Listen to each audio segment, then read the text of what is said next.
The day we all put our differences aside and not utilize history to judge our future, life will be happier, a lot more peaceful, and we will understand the purpose of why we're here. We have to stop utilizing our experiences and our differences to judge people in front of us.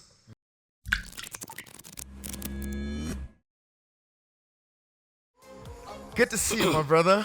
Absolutely. Good to see you. So I had the community send me a couple of questions. Okay. So it's good if I just read a couple of questions. Wow, it's a packed house. Oh yeah. How you packed guys house. doing? Good?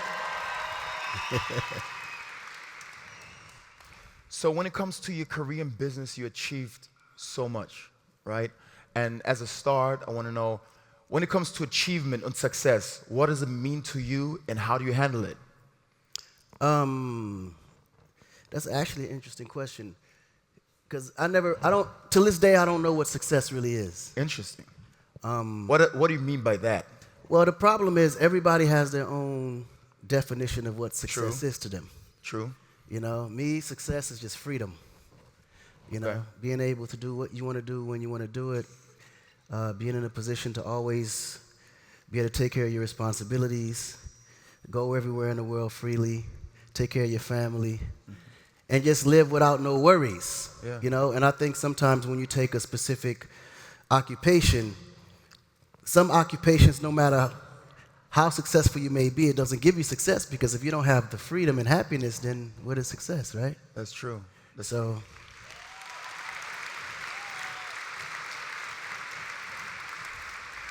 But you didn't start successful, right? So how did your upbringing in both Senegal and the United States influence your music and the way you see success overall and in business? well, coming from Senegal, I didn't have the resources that I have now when I moved to the U.S. Can you explain, because I'm born and raised in Germany, I'm from Okay. Sierra Leone. Can you basically explain, compared to the US, what you mean by not having your resources? Because most people here, young entrepreneurs, they start off, and a lot of times they think they have the context, they have the resources. Right. Where did you start, and what does it mean with you didn't have the resources? Well, okay, let me give you this small, quick, short story. Yeah, perfect. Coming from Senegal, I lived in a village. You know, there was no electricity, no running water, and we lived in a hut in a place called Kaolack. So I was the little barefooted kid playing soccer in the sand. Then I moved to New York City. How did you move to New York City? Like, come back. How did you move to New York City? Well, my father was a jazz musician. Yeah. He played the djembe. And he was invited to play in the U.S. by Miss Catherine Dunham and Alvin Ailey Dance Group. So ultimately, when my father would come visit, and whenever my mom was pregnant, he would fly her to the U.S., and we would be born, then he would ship us back. So he made sure everybody had U.S. citizenship. Oh, wow, smart. Yes, so when I was flown back, around 12, 10, we was shipped back to the U.S. to continue school. When you say ship back, what do you mean by ship back? Well, flew back on an airplane. Okay. Basically, so coming from the village, you know, we had the horses and the carriage. Interesting. In Kaolack, there was no taxis, no cars, so I didn't really see that much, let alone airplanes Yeah. and big, gigantic skyscraper buildings. Yeah. So coming from that to New York City and seeing these high, big, buildings like that reach the sky, Yeah. and airplanes and cars, it was like, I didn't know what that was. It was just something. So this was something that always stuck in my mind, that something humans can build stuff like this. You know, so as life started to move forward, you know, music was always in my background because my dad was a jazz musician, Yeah. playing the drums, and then I always had that in the back of my mind as well. Never used or thinking that music would become a career for me. You know, so as life moved on, I got into some trouble in the U.S. because in the U.S., obviously, How as old you were know, you around that time? I don't even know how old I am now. I know. I know whose No, birthday you is don't tomorrow. know. I don't know. You're right. You don't know. Nobody knows. You know what the internet tells you. Yes.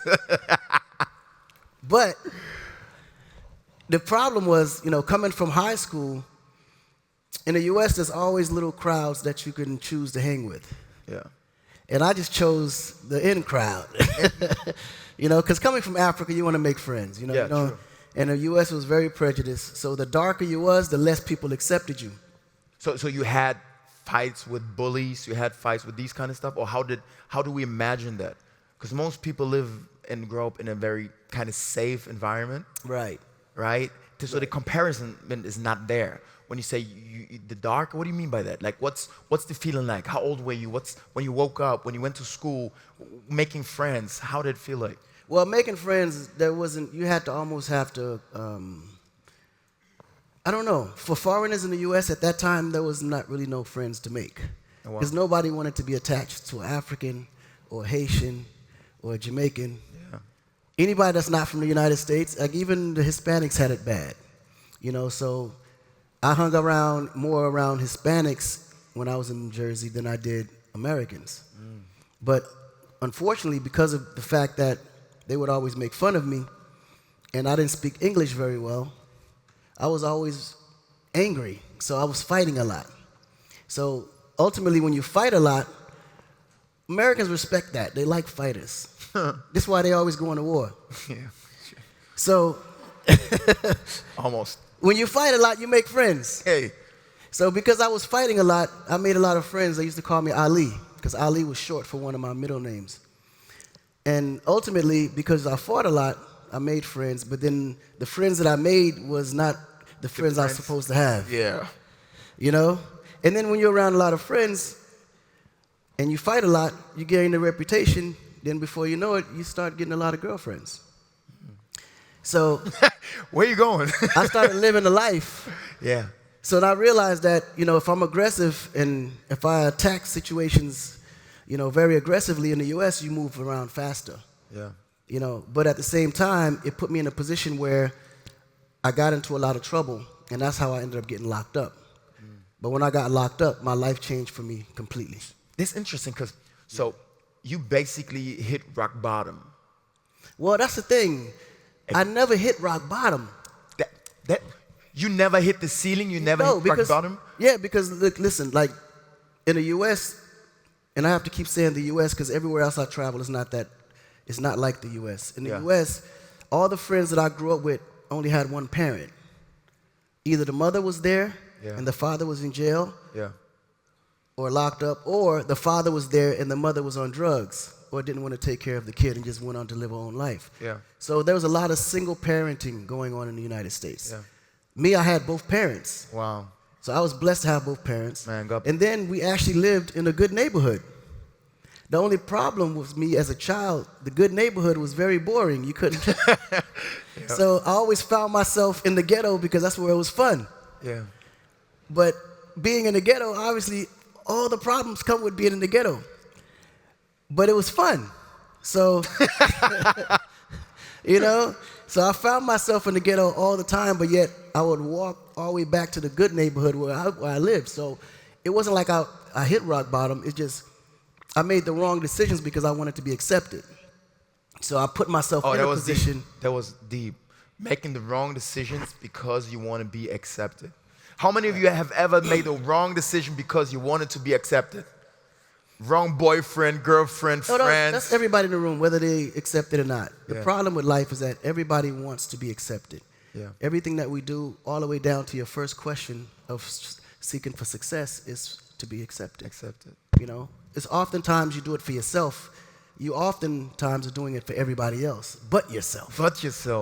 Yeah. You know, even down when you look at college students, they're only going to college because your mom said, Go to college. Be a lawyer. Degree. Be a doctor. Be an engineer. Be an architect. Be a lawyer.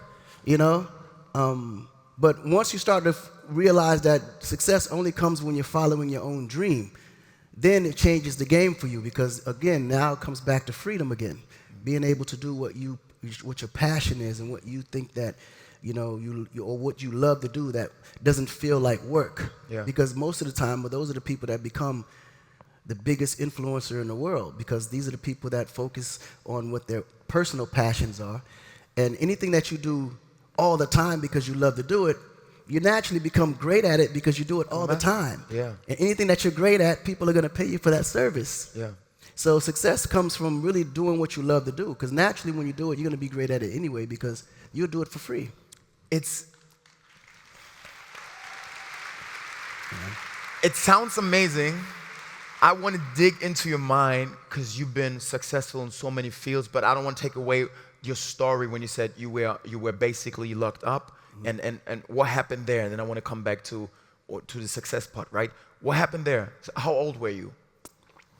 I don't want to speak about age, because I don't know my age. I keep telling you that. Around... I was young. How one would someone... Just say I was young. Okay, you were young. Because the age makes no difference. Okay, because a lot of young entrepreneurs here, they think when they're 24, 23, 25, whatever, and they don't... Age is a distraction. It's a distraction. Can you say it again? Trust me. I'm going to tell you guys now, okay? Age is a distraction. Because if I tell y'all my real age, you wouldn't believe it. It really is. What do you mean by that? And I'm going to tell you what I mean by that. Sometimes focusing on your age when it comes to development or comes to achievement is going to hinder you and it's going to hold you down. Because one thing about life, business, family, everything is spiritual, right? So if you set your goals around age, very, very few people actually achieve that goal. And sometimes if you actually achieve it, you're achieving it because it's all luck. One thing I can tell you from experience, from a spiritual standpoint, nothing happens when you want it to happen. It's going to happen when God says it's time for it to happen. So if you build your achievements, your goals, everything on by the time I turn 30, and it's not meant for you to happen at 30, you're going to get to 30, it's not going to happen, you're going to get depressed, you're going to start looking at yourself like you failed, and you might even change courses because that you didn't reach it at 30 when you wanted to reach it. When changing the course only now takes you longer to get there because you went away from what was destined for you naturally. So never look at things or your goals towards and try to achieve them according to a time frame or age. Because as long as you're doing what you want to do, just do it to the best of your ability, and it's going to happen when it's prescribed for it to happen naturally. Don't think that if it don't happen from this time that you fail, because you just most likely need more or need to experience more or learn more before you get to the point of it happening anyway. And sometimes it may even happen earlier than you expect. Love it. Love it. Yeah. Am I allowed to repackage it real quick and trace back? So you already said it, but let's say there's someone here, and most of them always say, because you're multi-million, you build all of that, what you built, and you can Google that. It's just tremendous. And people think they have to become a millionaire before 30. What would your message be based on your story, starting from being locked up, based on your story? What would the message be to all of us who are trying to reach success, reach millionaire status before 30, based on your story? Well, one thing I can tell you is that being rich don't solve your problems. What does that mean? You'd be surprised. Being rich actually brings more problems than you had before you was What does that mean? You have to be rich to understand that. Yeah.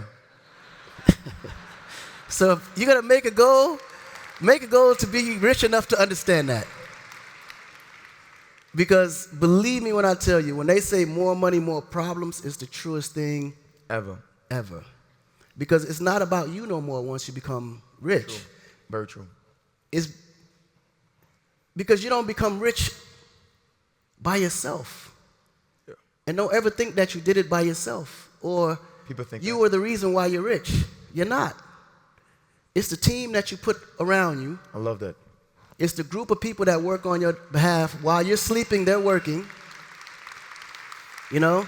No, I see Akon always with a few guys, both of them standing right there too. Babs is my key man. He's my right-hand man who was actually raised here in Germany. Yeah. He used to tell me everything about Germany all the time. And I'd be like, man, we got to go to Wiesbaden. It ain't better than the U.S. It ain't better than the U.S. Yeah. No, I can tell your guy. And then I realized, I don't want to say this because I'm a U.S. citizen, but everywhere we went globally, he would just put out his German passport and have no problem. Yep. And I was like, yo, hold up, wait a minute. You mean to tell me Germans got more access globally than the United States passport? Hey. I want to be German. Hey. But I know it's going to take me 100 years to speak German because it's a tough language. A very tough language, very tough. So you talk about the team, right? When it comes to network, your mindset, like what you learned from music, how to actually build teams, because you can build a song just by yourself by just singing. Right. How did you apply mindset of building teams, network into business? How important was that for you, and how did you go about it? And on a scale from 1 to 10, how important is it to actually have the mindset of building a stronger network? Well, building a strong network is the key to any successful business. Can you please repeat that? I'm sorry. No, building a strong network is the success story to any successful Point blank. business. Because without a network, you won't create a net worth. Yep. And in the business that I come from, they say that your net worth is your network. Yeah. And what's interesting is that when you got a solid team that understands the long period, the picture for tomorrow, the bigger picture, success is inevitable, especially if you keep them motivated. You know, you keep them in a position where they're comfortable. You surround them around the resources that allows them to be able to do their job successfully. Success is inevitable. You're going to become who you want for as long as you want, as long as you stay loyal to that team. Mm-hmm. Because a lot of people, when they get to a certain level, they honestly believe that they did this all alone. They did it by themselves. Yeah. They also start to treat the people that got them there differently because of success. And oftentimes they feel like they have to act a certain way or eat in certain foods, or you know how it is with success. Yeah. You got to be fancy. Yeah. Very fancy. And it's bullshit. Yeah. But the moment you realize that your team is you, then I mean, that's probably the best advice I can give you, is build the best team you possibly can believe to build that is aligned with you. Because sometimes when you find people, they may have dreams of their own, which is nothing wrong with it. But when you're building a team, you have to build people that believe in your dream. Same vision. Y'all have to have the same vision. And if you can accomplish both visions at the same time, that's always the best partnership. But if you can't, then you have to make choices. And those are often times when you have to make the tough decisions. Because you may have great chemistry with someone, but they may be too ambitious to work with you. Mm. They also may want to be the boss. Mm. And that can never work because you can only have one king in a castle. Mm-hmm. But you have to find people that align with your dream. And build the kingdom. That have the passion to do what they do, that go along with helping you grow. Because if you don't do that, then it's going to be a tough decision. But finding and picking the right people to work with you, I'd never like to use say work for you, because they're actually working with you. They are your partners, even though you may consider them employees, but they're actually people that work with you, not for you. When you find people that work with you really well, that's the key, is finding those people out. Once you discover that, then now you got to keep them happy and find ways to motivate them to keep moving forward. So when it comes...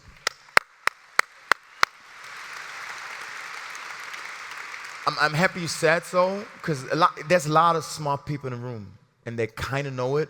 So what was your key of finding the right people? How did you find it, and how do you go about it?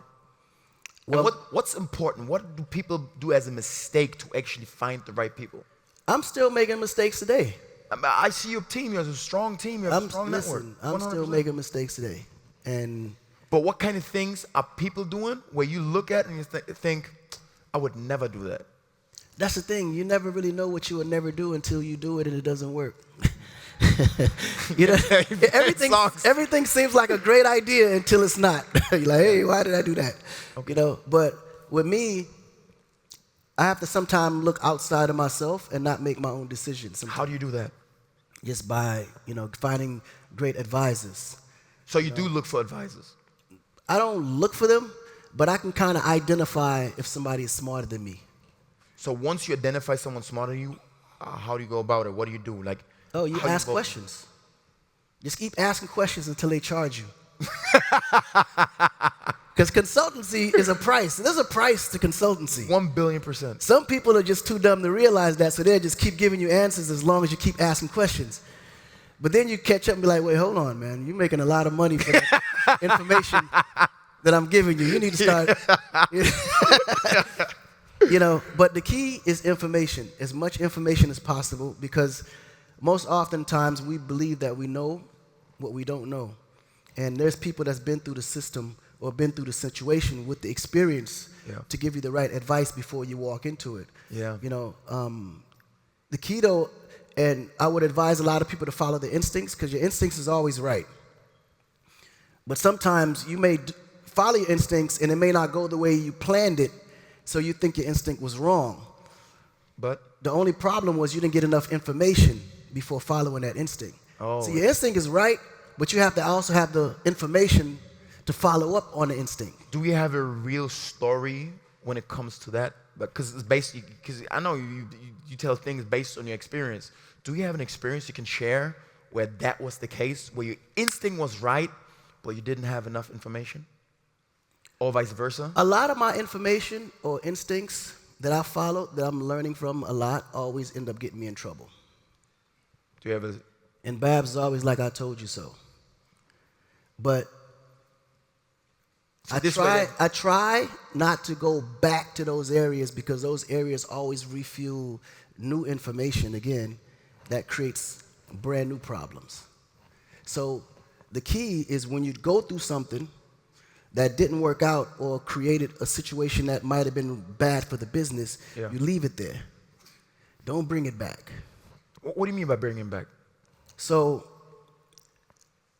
people, and this is a natural instinct, we always punish ourselves for mistakes we made in the past. Oh, okay, yeah. Right? Yeah. And we say, man, I shouldn't have did this. If I didn't say this, this wouldn't have happened. Or if I didn't do this, this wouldn't have happened.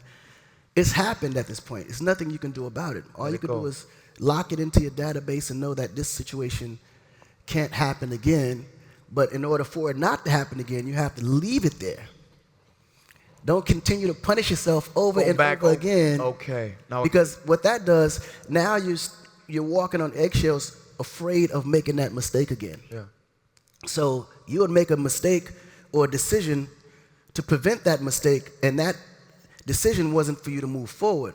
It was for you to prevent a mistake. So now the decision don't even work towards what you're trying to do, because you're playing defense. And the only way to move forward is to play offense. So you have to take risks. I want to go back to you locked up and built this guy. You started playing offense. How did this offense look like from this position? You came from Senegal, you went back, shipped back and forth, coming back. We're in a good neighborhood. You had the advantage of having a good parenthood, right? And then you made the wrong decisions for being accepted. Then you were in this situation, and there's a gap, because how did you build this guy from coming from there? What happened? Well, life happened. No, man. Nah. Listen. Nah, you Akon. It's not just life happens. Life happened. How did you go about it? Because you started playing offense. What kind of offense did you start playing? What kind of what? Now, you started playing offense, obviously. Playing right? what? You didn't play defense. Oh, no, I started playing offense. So how did this offense? Right. Offense happened when I got locked up. Yeah. Because then I was like, what am I doing here? First question you ask him, okay. That's the first question you ask yourself, like, why am I here? Yeah. Okay? Then you start saying, okay, well, maybe it's because I did this. Okay. Or maybe it's because I did that. So when in actuality, you know exactly why. You ask yourself the question because you're looking for a reason not to blame yourself. Yeah. When the key is just to take accountability. Love it. Say, I fucked up. Okay, let's fix it. Cool. These ain't decisions I'm making no more. These ain't the people I'm going to be hanging around no more. And these ain't the environments that I'm going to be putting my energy in. Did you write it down? Did you vow to yourself? Did you just remember it? When I was in jail, I put together my future plans. I want to hear that. Who want to hear about that? He's young, he's locked up, and now you don't future plans based on what? How does those future plans look like? Well, them future plans was based on what I love to do. I said, okay, I don't want to be sitting behind a desk. Yeah. I don't want to be working minimum wage. Yes. I want to be rich. That was then. Yes. Today I would have preferred not to. And then I want to be successful. Yeah. At that time, I wasn't sure what successful was. Yeah. I just knew that I wanted to be successful. Yeah. And those were my 4 things that I wanted to accomplish in 10 years. So I put together a business plan for 10 years. Not to pitch it to anyone else, but to pitch it to No, yourself. just for myself. This is what I want to accomplish. Plan of your life. Yes, this is what I want to accomplish in 10 years. And I wrote down about 100 things that I wanted to do. Interesting. And within what were a those couple 100 of things that you wrote down? Well, at the top of my list was I wanted to work with Michael Jackson. So I went to the most impossible thing and put it at the top of my list. I said, one and day. you had no album out yet. No, I didn't even have a single out. I wasn't even a musician. I knew that the one thing that could help me become the 4 things that I wanted to do or have in life was to be a musician. Because I had music in my background. Yeah. I was a songwriter. I was a producer. And it's something I love to do. I said, man, you know what? I can probably take it more serious. But if I do it, one day I gotta and hope and pray that I work with Michael Jackson. What and else of course, was on the list? And then the second thing on the list was that I wanted to be able to buy Universal Music Group. What? I know, these are crazy ideas, right? Can you tell again what it is? Give them frame, give them context. So, Universal Music Group is one of the biggest entertainment music corporation Huge. in the world. Right today, it's worth about $40 billion today. You just want to buy it. And I want to buy it. And I'm still going to buy it. Yep. I'm still going to buy it. Hey, I know. Trust me, I'm going to buy it. Hey, I know. The only thing is, it was in my 10-year plan. And of course, it's been way longer than 10 years. Yeah. But had I forced myself to accomplish certain things that's not meant to be accomplished today in those 10 years, I'd be depressed. But as time went on, I realized things not going to happen when I want it to happen. So God wanted to happen. But the greater things happened because I was able to incorporate my ideas, experiences, and travels into other businesses that will put me in a better position to buy Universal. Businesses like? Like businesses. Yes. So, no, I don't want to really say the businesses yet. No, you don't have to. Because if I say the businesses, it might trigger something. No, you don't. So, to make a long story short, I wasn't planning on using these businesses to buy Universal. I was going to use my music money to buy Universal. But that, I'm going to have to put out too many albums. Because you were on the top of the list, and what happened, and all of a sudden we didn't hear from you anymore, and then I look back, I'm like, oh no, Lady Gaga, T-Pain, hold up, behind it is Akon? No, I mean... Did you stop changing that route because of that? No, interestingly enough, when I was doing music, music was the passion part. Yeah. This was something I love to do that I feel like I can be rich. Yeah. And then once I became rich, that wasn't a goal no more, and I was like, well, it doesn't feel different being rich. The only difference is that now everywhere I go, people know me. And if I want to buy something, I can just pick up my card and buy it. Yeah. But that wasn't special enough for me. So Yeah. I said, what can I actually do that's going to make me feel rich? And funny enough, I took a trip to Africa after many, many of years and went back to my old neighborhood.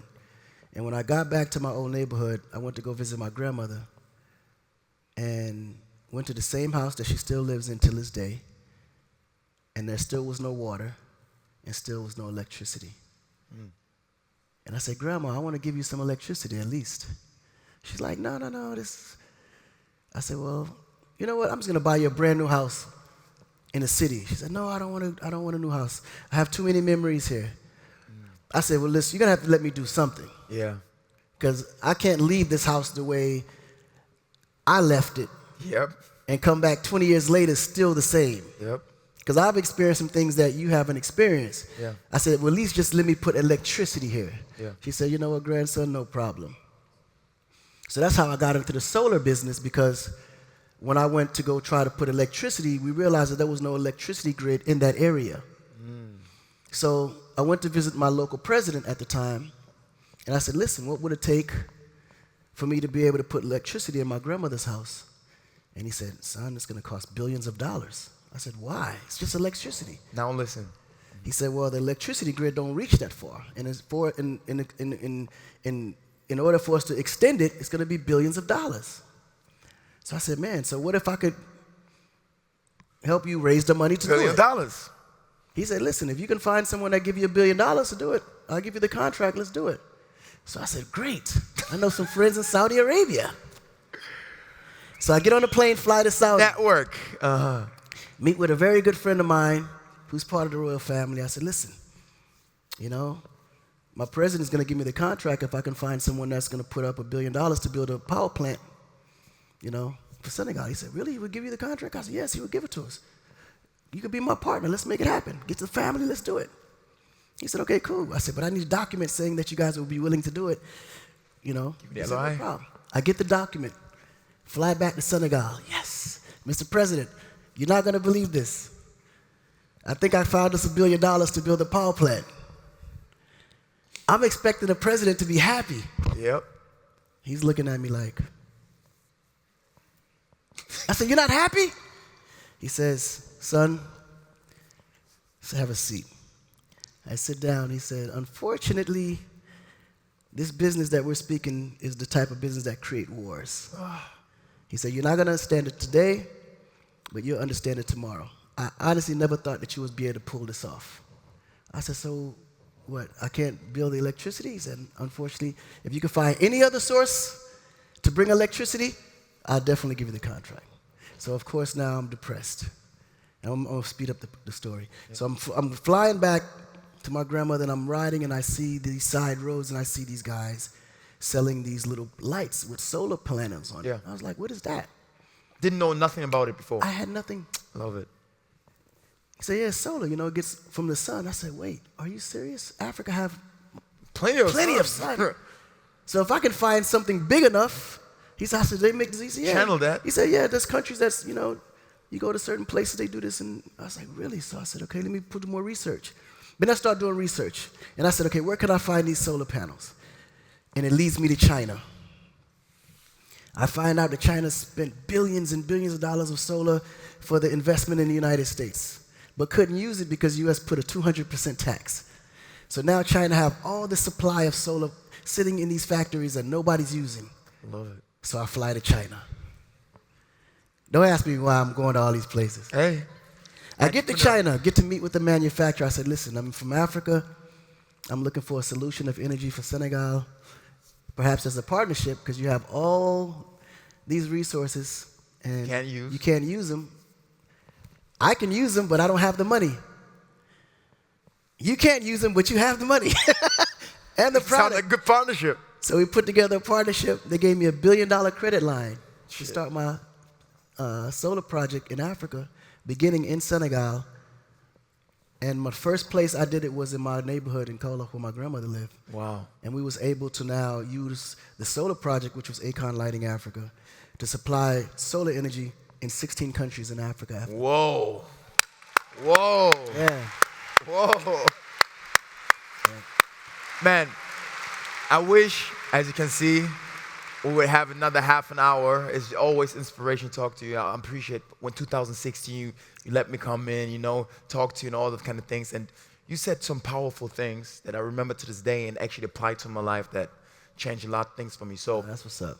To end this whole conversation, what is one thing you coming to Germany, speaking to a bunch of young people, what is one thing you would actually give us based on what's happening around the world today? What is an advice you have for us to actually move forward that you want us to know? Well, I think this advice is probably going to be me sounding like a tape recorder. Hey. Because everywhere I go, and ever since I've been speaking publicly, I've always tried to emphasize that when I look at you, you look at me, yes, or we look at each other, we only have one earth. And the moment we realize that we are all in this together, we're going to always have problems. There's never been any one man or one woman that's greater than the next. Yeah. All of us have a purpose that God has given us, Yeah. and we all have a system within the purpose of our spirituality to achieve. Now, I may have grown up from a different place or different area with different customs, and vice versa, you may have grown from a different place, different customs. But it doesn't make us different. The only thing different about us is the way we were brought up, where we were brought up, and the color of our skins. Yeah. But we all still have 2 hands, 2 eyes, 2 ears, 2 legs, red blood. We're human. Yeah. And the moment human race becomes human, minus the race, I promise you, life will be so much peaceful, so much happier, and we start looking at each other as equals, things will change for us. And it's interesting because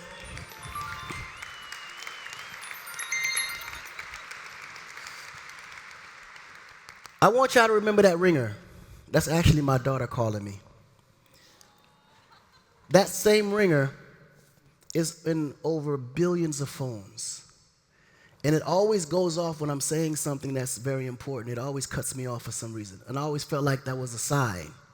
So for that to happen at a time when I was just saying this was different. So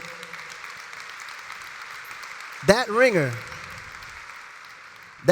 right there, because it did it so much, I end up making a song using this ringer. That's going to be on my next album.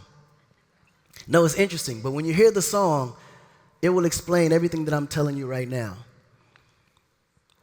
The day we all put our differences aside and not utilize history to judge our future, life will be happier, a lot more peaceful, and we will understand the purpose of why we're here.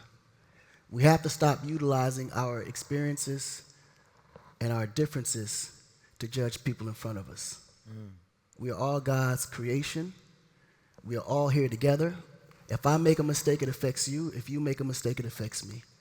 If we just come together as one and utilize our resources, utilize our ideas, educate each other, I promise you, man, life will be so much easier and happier. And I just want that anyone that's listening, I don't want to preach to you because, of course, we're all big and different. We know the difference between good and bad.